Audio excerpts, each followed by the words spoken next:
जय हिंद मेरे भाई, स्वागत है आप सभी को आपके अपने परिवार न्यू सृजन एकेडमी में। आज हम आप लोग के लिए प्रतिशत के टॉप 10 ऐसे सवाल है मेरे भाई जो भारत में वनडे एग्जाम में जहां भी एग्जाम होता है ये प्रतिशत से सवाल आपका बार बार रिपीट होता है। तो आज हम लोग इसी कंसेप्ट को ऊपर समझेंगे और यहाँ पे कंसेप्ट आपका बिल्कुल क्लियर होगा। और इसमें क्या है मेरे भाई, ना तो कोई फॉर्मूला लगाएंगे पहली बात, और ना ही यहाँ पे हम लोग 100 मानकर चलेंगे। जितने भी प्रश्न यहाँ पे बार बार रिपीट हुए हैं इस प्रश्न को हम लोग बिल्कुल बेहद आसान तरीके से यहाँ पे सॉल्व करने वाले हैं। तो क्लास में बिल्कुल आप बने रहे शुरू से लेके अंत तक, ताकि इस क्लास का आपको फायदा मिलेगा। अगर इस तरीके के सॉल्यूशन से आप लोग करते हैं तो एग्जाम में आपको टाइम का बचत होगा। चलिए देखते हैं ऐसे कौन से प्रश्न है जो बार बार रिपीट होते हैं, चाहे आपका रेलवे का हो, एसएससी का हो, यहां तक कि यूपीएससी का भी हो। हमने सीसेट का भी एनालिसिस किया तो उसमें भी ऐसे ही प्रश्न पूछे जाते थे। ठीक है मेरे भाई, तो आज हम लोग इसे सॉल्व करते हैं।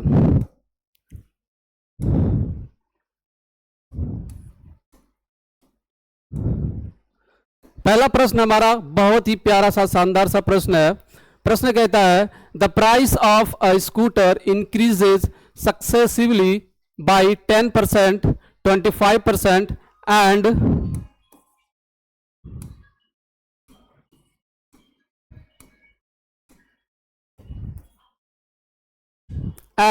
20%. What is the total percentage increase in price of scooter? क्या कहता है मेरे भाई, एक स्कूटर के मूल्य में क्रमिक तौर पर, कैसे क्रमिक यानी सक्सेसिवली, यहां पे 10% और 25% और 20% की वृद्धि होती है। स्कूटर की कीमत में कुल कितने प्रतिशत की वृद्धि हुई? यहां पे एक प्रश्न कहता है मेरे भाई, एक स्कूटर है, पहले यहां पे 10% वृद्धि हुआ, उसके बाद 25% वृद्धि हुआ, फिर 20% वृद्धि हुआ, और ये जो वृद्धि हुआ लगातार हुआ। तो देखते हैं कैसे हम लोग इसे सॉल्व करते हैं। देखिए पहले कितना वृद्धि हुआ मेरे भाई, 10%। 10% यानी 10% फ्रैक्शन में बात करें तो कितना होता है, 1/10। 1/10 यानी क्या मेरे भाई कि पहले मूल्य 10 रुपए था, अब 1 का वृद्धि हो गया तो कितना हो गया, आप कहेंगे 11 का। क्लियर है। उसी तरीके से दूसरा हमारा है 25%। कितना मेरे भाई, 25%। 25%। तो 25% का पहले फ्रैक्शन वैल्यू जानेंगे। 25% का फ्रैक्शन वैल्यू क्या होता है मेरे भाई, 1/4। 1/4 यानी क्या, वृद्धि हुआ है, पहले 4 रुपए था, 1 का वृद्धि हो गया, अब कितना हो गया, तो कहेंगे 5। उसी तरीके से अंतिम में हुआ है 20% की वृद्धि।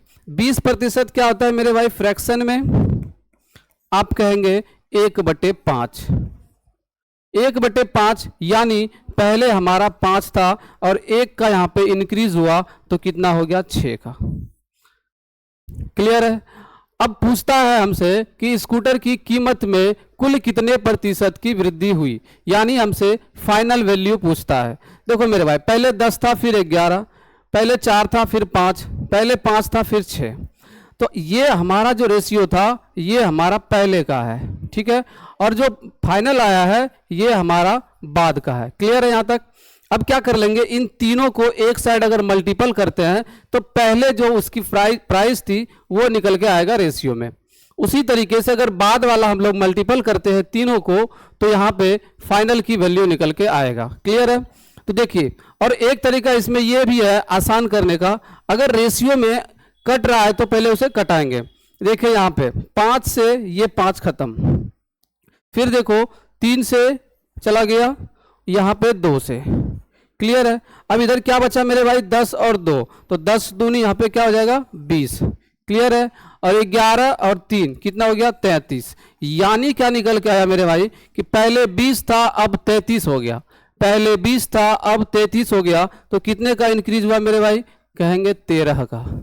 13 का इंक्रीज हुआ किसके ऊपर, 20 के ऊपर, तो बटे में 20। प्रतिशत में चेंज करना है तो क्या होगा, इनटू का 100। क्लियर है मेरे भाई।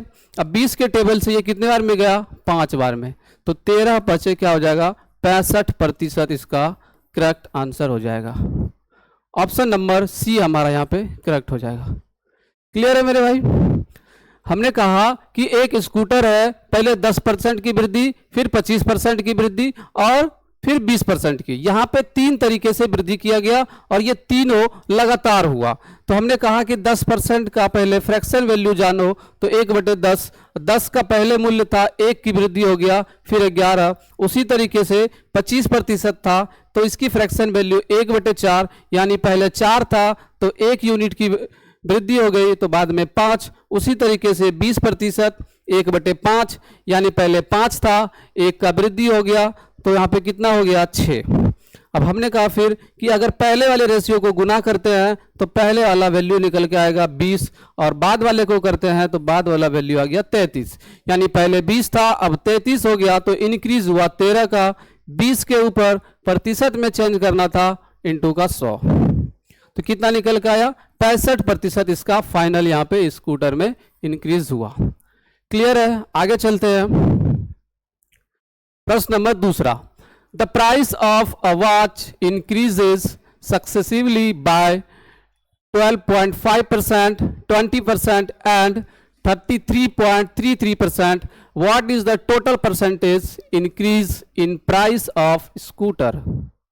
एक घड़ी मूल्य में क्रमिक तौर पर 12.5%, 20%, 33.33% की वृद्धि होती है। स्कूटर की कीमत में कुल कितने प्रतिशत की वृद्धि हुई है?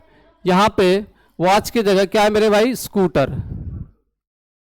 ठीक है, तो पहले क्या हुआ मेरे भाई, 12.5% की वृद्धि, फिर 20% की वृद्धि और फाइनल में 33.33% की वृद्धि।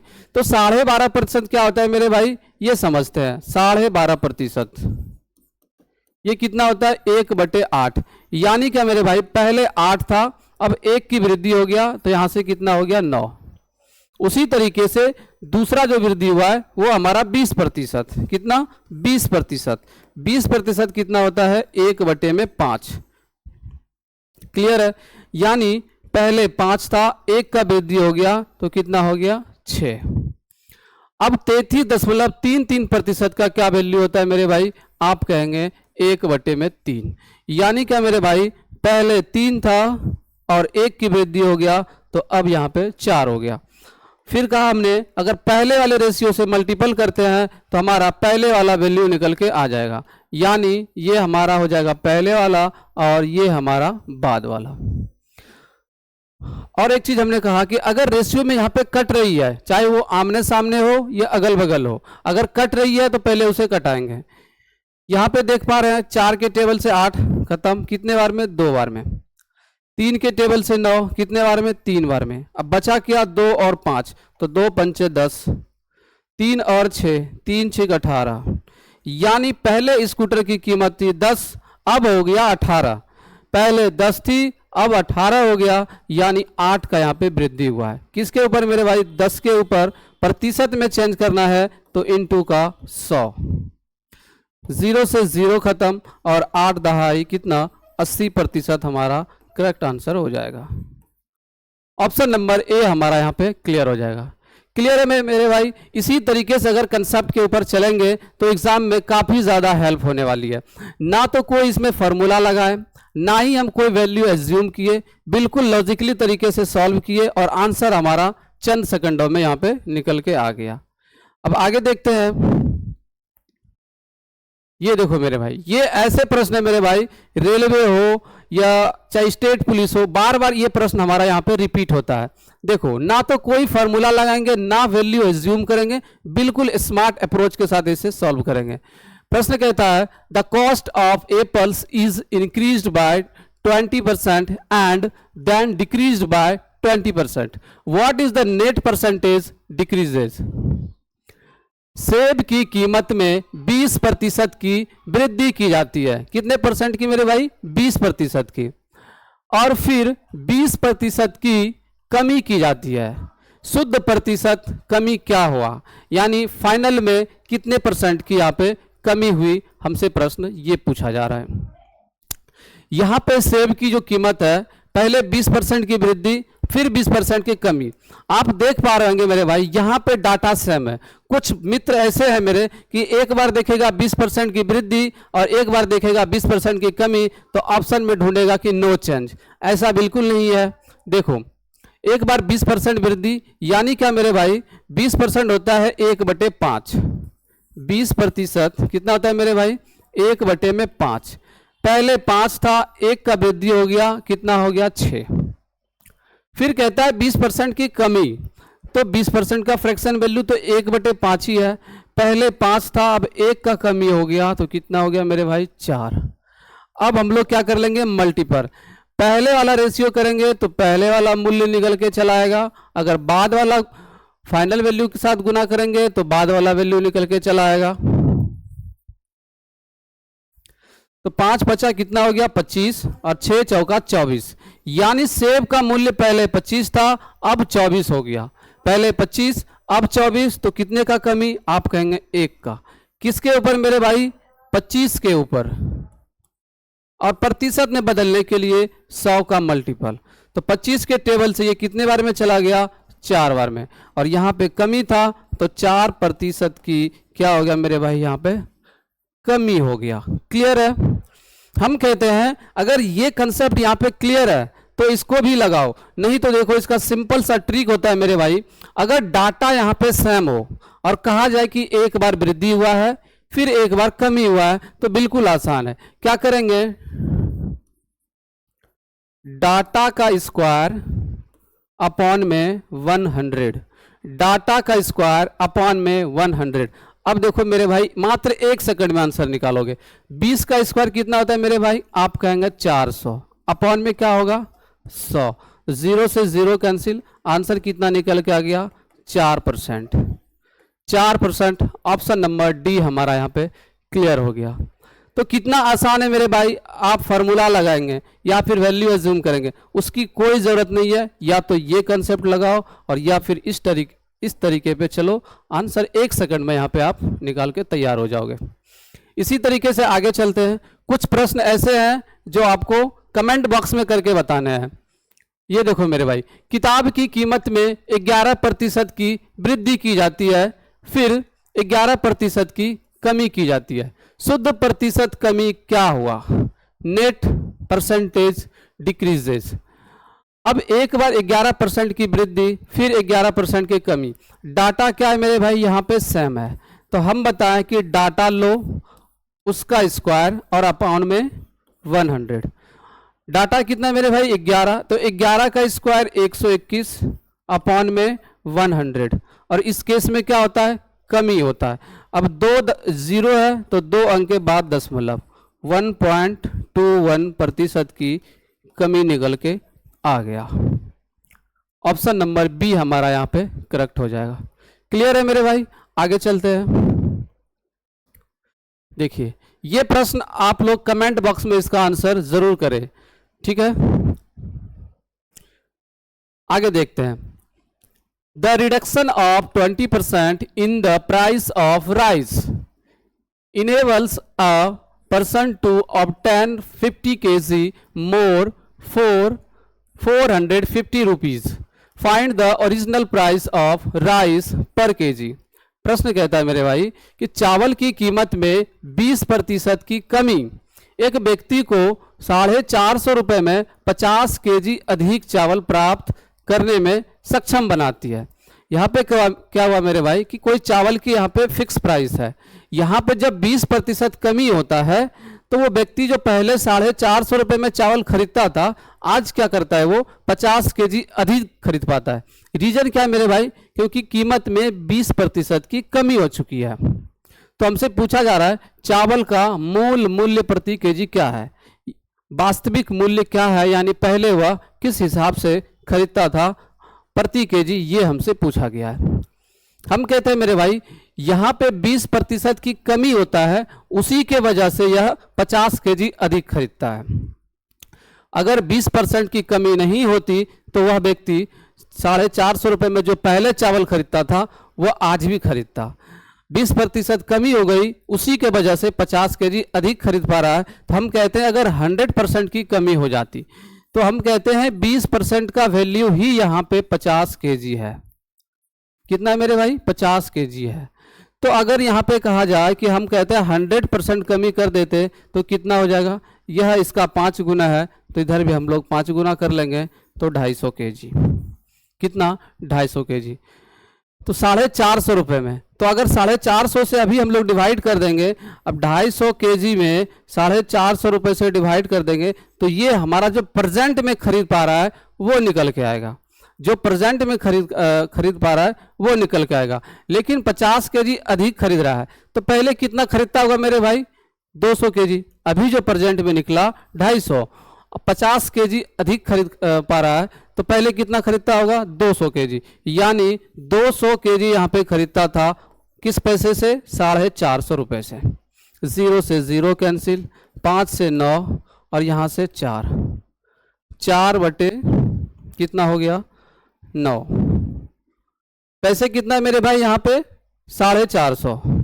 पैसे कितना है? 450, 450 रुपये। अब प्रति मूल्य पूछा है हमसे, तो क्वांटिटी कितना है वो देखेंगे। क्वांटिटी पे अभी है हमारा 250 और 50 केजी अधिक खरीदता है, यानी पहले कितना खरीदता होगा? 200। ये हुआ यहाँ पे एक्चुअल। तो 0 से 0, अब 5 से चला गया 4 और 5 से चला गया 9, यानी क्या मेरे भाई? 9 बटे 4। तो 4 से डिवाइड करेंगे, 4 दूनी 8 बचा, फिर 4 दूनी 8 और 4 पंचे 20, 2.25, 2 रुपये 25 पैसा इसका क्या था? प्रति केजी मूल्य। ऑप्शन नंबर बी हमारा यहाँ पे क्लियर हो जाएगा। क्लियर है मेरे भाई? तो इसी तरीके से इसी कंसेप्ट के साथ आप चले तो बेहद आसान हो जाएगा। आगे बढ़ते हैं। देखिए सेम प्रश्न है, सेम कंसेप्ट लगाएंगे और आंसर आप लोग कमेंट में जरूर करके बताएंगे, इसका मुझे इंतजार रहेगा। ठीक है, आगे चलते हैं। और मेरे भाई वीडियो को लाइक करते चलेंगे और अपने दोस्तों के बीच जरूर शेयर करेंगे, ताकि मुझे मोटिवेशन मिले और अच्छे अच्छे प्रश्न हम आप लोग के बीच ला पाए। ठीक है, इस प्रश्न को देखते हैं।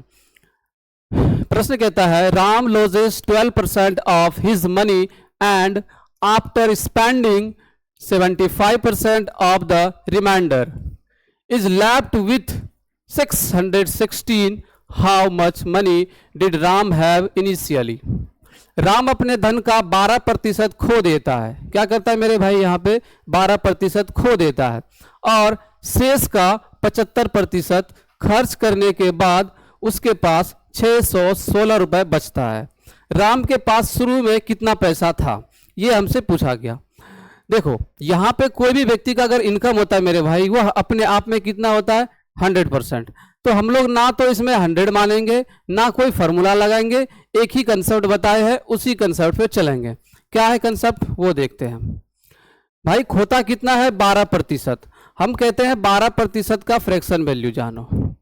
आप कहेंगे 3 चौका 12 और 25 चौका 100, यानी क्या मेरे भाई? पहले 25 था उसके पास, अब 3 रुपये उसने खो दिया, तो बचा कितना?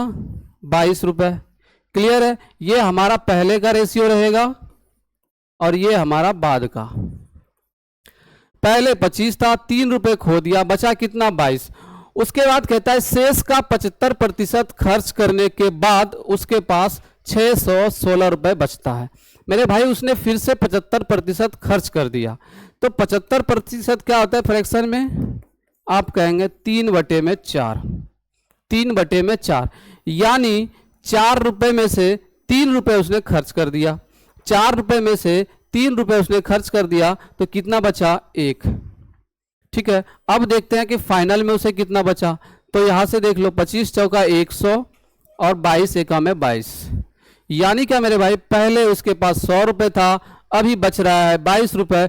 अब प्रश्न हमसे पूछा है कि अब उसके पास 616 रुपये बचा है, तो रेशियो में 22 निकल के आया और एक्चुअल में उसके पास 616 रुपये बचता है। यानी 22 की ही वैल्यू हमें दे रखा है 616।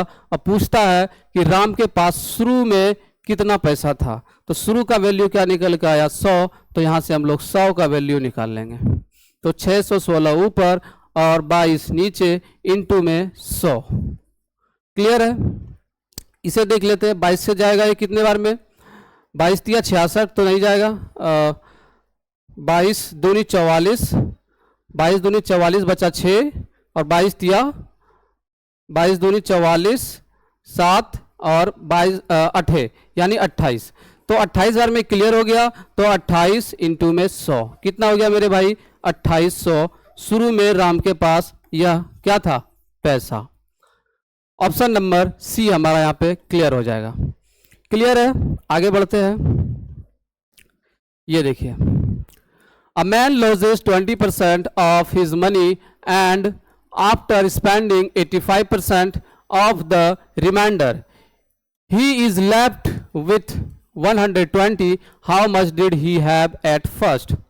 एक व्यक्ति के पास मौजूद उसकी कुल राशि का 20% खो जाने और शेष राशि का 85% खर्च करने के बाद 120 रुपए बचते हैं। प्रारंभ में उसके पास कितनी राशि थी? शुरू में पूछा गया है उसके पास कितनी राशि थी। हमने कहा मेरे भाई 20% का फ्रैक्शन वैल्यू क्या होता है, पहले वो समझते हैं। तो आप कहेंगे 1/5। अब 20% उसने खो दिया है, यानी क्या? पहले उसके पास 5 था, 1 रुपये उसने खो दिया, बचा कितना? 4, यानी ये उसका क्या है? टोटल, और यहाँ पे रिमेनिंग। ठीक है। उसी तरीके से फिर जो शेष राशि था 85% खर्च कर देता है। 85% फ्रैक्शन वैल्यू समझ लेते हैं। 85% क्या हो जाएगा? 17×5 = 85 और 20×5 = 100, 17/20। यानी पहले 20 रुपये था और 17 रुपये उसने खर्च किया, तो बचा कितना? आप कहेंगे 3 रुपये। क्लियर है मेरे भाई? अब यहाँ से मल्टीपल जब करेंगे तो इसका फाइनल निकल के चला आएगा। फाइनल यानी पहले क्या था और बाद में क्या था। तो 20×5 = 100, यानी पहले का जो पैसा था वो 100, अब जो बचा है उसके पास 4 तिया 12। तो अब कहता है कि यहाँ पे जो बचा है एक्चुअल में 120 रुपये बचा है। ये एक्चुअल उसकी इनकम है, सेविंग है, और यहाँ पे हमारा रेशियो में निकल के आया, यानी 12 का ही वैल्यू दिया हुआ है 120। तो हमसे पूछा गया 100 का, ये इसका 10 गुना है। कितना है? 10 गुना है। तो 100 पे हम लोग 1 0 और लगा देंगे। 1000 यहाँ पे उसका क्या था? शुरू में पैसा। ऑप्शन नंबर ए हमारा यहाँ पे क्लियर हो जाएगा। क्लियर है? इसी तरीके से आगे बढ़ते हैं। Doing the after year the population of a town increased by 12%, the next year due to some contagious disease it decreased by 8%. At the end of the second year the population was 64,400. find the population of the town at beginning of the first year. पहले वर्ष के दौरान एक कस्बे की जनसंख्या में 12% की वृद्धि हुई है। कितने परसेंट की मेरे भाई? 12% की। अगले वर्ष किसी संक्रामक रोग के कारण 8% की कमी आई। दूसरे वर्ष के अंत में जनसंख्या 64,400 थी। दूसरे वर्ष के अंत में। पहले वर्ष की शुरुआत में कस्बे की जनसंख्या कितनी थी? यहाँ पे क्या हुआ मेरे भाई? एक कस्बा है, पहले उसमें क्या हुआ? जनसंख्या में जो पहला ईयर था 12% की वृद्धि हुई। फिर अगले वर्ष क्या हो गया? कोई संक्रामक रोग आया, इसमें 8% की कमी हो गई। अब कहता है कि जो दूसरे वर्ष के अंत था, यानी फाइनल ईयर था दूसरे का, तो उसमें से जनसंख्या हमारा 64,400 थी। तो पहले वर्ष के शुरू में कस्बे की जनसंख्या क्या थी? शुरू में कितना था ये मुझे मालूम नहीं था। उसने सिर्फ साफ साफ कहा एक कस्बे की जनसंख्या है, पहले वर्ष 12% की वृद्धि हुई है और दूसरे वर्ष किसी संक्रामक रोग के कारण 8% की कमी हो गई है। लेकिन जो अभी बचा है दूसरे वर्ष के अंत में, यहाँ हमारा 64,400 है। तो पहले वर्ष के शुरुआत में कितनी जनसंख्या थी ये हमसे पूछा गया है। तो पहले वर्ष में क्या हुआ मेरे भाई? 12% की वृद्धि।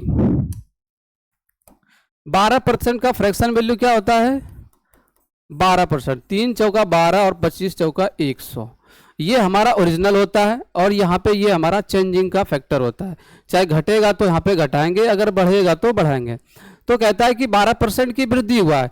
तो पहला ईयर जो है मेरे भाई, पहले उसकी जनसंख्या 25 थी, अब 3 का वृद्धि हो गया, तो अब कितना हो गया? 28। ये हमारा पहले का है रेशियो और ये हमारा बाद का है। क्लियर है? दूसरे वर्ष क्या हुआ, किसी संक्रमक के रोग के कारण 8% की कमी हो गई।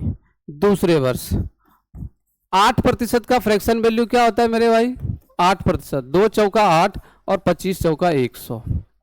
यानी क्या हुआ कि पहले 25 था, अब 2 का यहाँ पे कमी हो गया, तो अब कितना बचा, 23। क्लियर है। अब ये जो निकल के आया हमारा फाइनल निकल के आया रेशियो में, तो 25 का इंटू 25 के साथ करेंगे कितना हो जाएगा, 625। इसे मल्टीपल करते हैं, 8 तिया 24, 24 का 4, मन में रहा 2, 8 दूनी 16, 3 दूनी 6, 16 6 22, 22 और 2 24 का 4, फिर से रहा 2, 2 दूनी 4 और 2 6। यानी क्या हुआ मेरे भाई कि पहले जो दूसरे वर्ष के पहले शुरुआत में था वो हमारा 625 था रेशियो में, और अभी जो दूसरे वर्ष के अंत में देखने को मिल रहा है वो हमारा यहाँ पे 644 कमी आई है।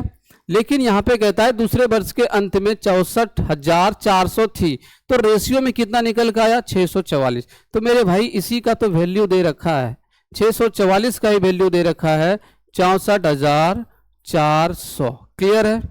अब यहां से देख रहे हैं इसका 100 गुना है, पूछा है पहले वर्ष के अंत में, यानी 625 का वैल्यू हमसे पूछा है, 625 का। यह इसका 100 गुना है, तो हम लोग इसका भी 100 गुना कर देंगे। 62,500 2 वर्ष पहले की जनसंख्या थी। ऑप्शन नंबर बी हमारा यहाँ पे करेक्ट हो जाएगा। क्लियर है। आई होप इसे पूरी तरीके से आप लोग समझ पाए होंगे। आगे बढ़ते हैं। देखिए, if the price of salt decrease by 20%, then by what percentage should consumption be increase to keep the expenditure same. प्रश्न कहता है मेरे भाई कि यदि नमक का मूल्य 20% कम हो जाता है तो व्यय को सामान रखने के लिए खपत में कितने प्रतिशत की वृद्धि की जानी चाहिए। देखो मेरे भाई यहाँ पे क्या है, मान लो कोई एक व्यक्ति है, वो कहता है कि नमक के मूल्य में 20% कम हो जाता है, लेकिन वो कहता है कि मेरा जो खर्च है हम खर्च उतना ही रखेंगे, खर्च में कोई परिवर्तन नहीं करेंगे, जो आज से हम कुछ दिन पहले खर्च करते थे वही खर्च आज भी करेंगे, बस मुझे जो क्वांटिटी है, जो खपत है, वो उसमें मुझे ज़्यादा मिलेगा। अब देखो क्या हुआ है कि नमक के मूल्य में 20% कमी हुई है, तो एक्चुअल सी बात है मेरे भाई कि जो जब कमी हुई है तो पैसे में भी उसे कम लगना चाहिए था, लेकिन उसने कहा मैं पैसे उतना ही खर्च करूंगा, जो मुझे चीज़ मिलेगी वो मुझे कितना ज़्यादा मिलेगी प्रतिशत में, वो हमसे पूछा गया है। तो मेरे भाई कई जगह पे देखा है मैंने कि इसे फार्मूला बेस्ड बनाते हैं, ठीक है, तो हम लोग फार्मूला बेस्ड बिल्कुल नहीं बनाएंगे, बिल्कुल आसान है। इसे देखते हैं, क्या कहता है 20% की कमी हो जाती है, यानी क्या 20%, हमने कहा एक ही कंसेप्ट है हमारे पास, इसी कंसेप्ट के ऊपर पूरा प्रतिशत यहाँ पे क्लियर हो जाएंगे। ऐसा नहीं कि हर टाइप के हर कंसेप्ट देंगे, इससे कंफ्यूजन क्रिएट होगा कब कहाँ लगाना है। एक कंसेप्ट देंगे, पूरे कंसेप्ट के साथ आप लोग सॉल्व करते चलेंगे। अब देखो, तो यहाँ पे क्या था, मूल्य में 20% कम हो जाता है, 20% यानी 1/5, यानी क्या मेरे भाई पहले 5 था, अब 1 का कमी हो गया, कितना हो गया, 4 रुपए। ये था मूल्य में, किसमें, मूल्य में। उसने कहा कि व्यय को समान रखना, यानी खर्च, एक्सपेंडिचर, उसने खर्च को समान रखना, यानी जो खर्च पहले करता था वही खर्च हम आज भी करेंगे। तो मूल्य और व्यय को जब गुना करेंगे तो क्या निकल के आता है मेरे भाई, खर्च। जैसे 5 रुपए में कोई बिस्किट देता है, 2 पैकेट लिया तो यहाँ पे खर्च कितना होगा, 10 रुपए। उसी तरीके से उसने कहा मेरा जो खर्च है वो यहाँ पे समान रहेगा, खपत में वृद्धि, सॉरी यहाँ पे खपत हो जाएगा,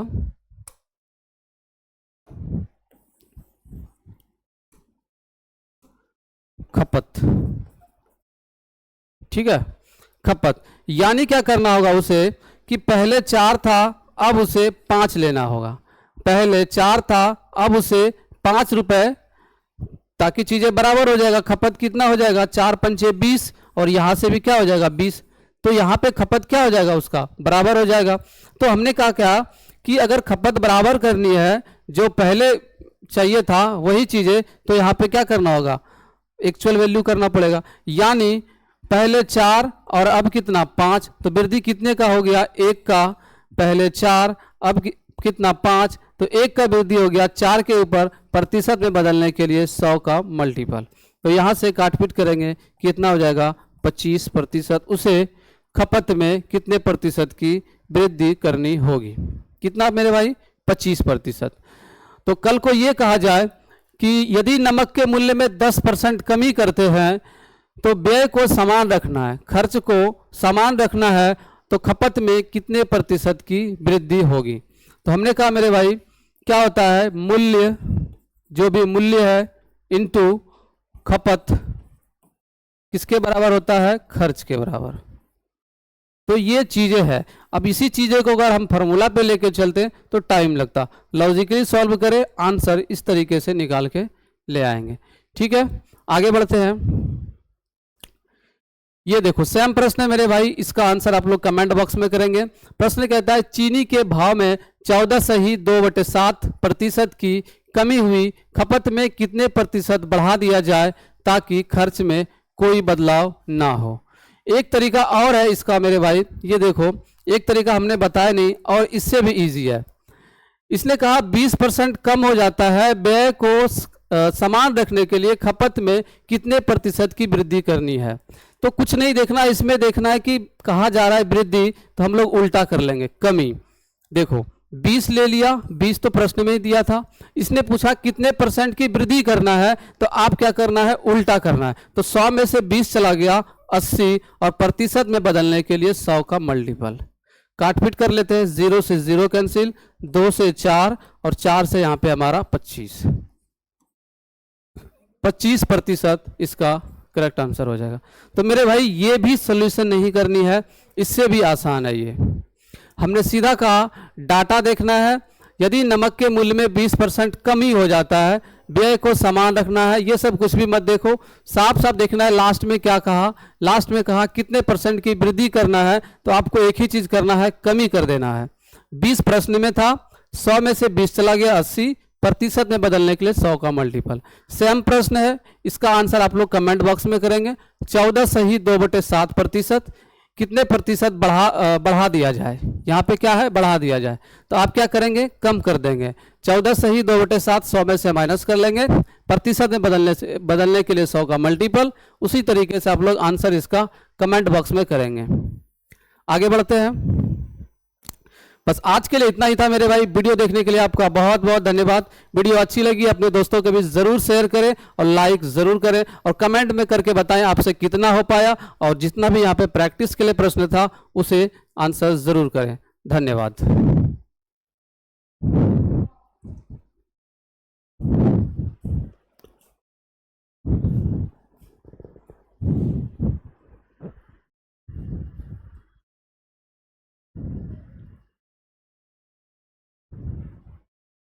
कीप करो शायद।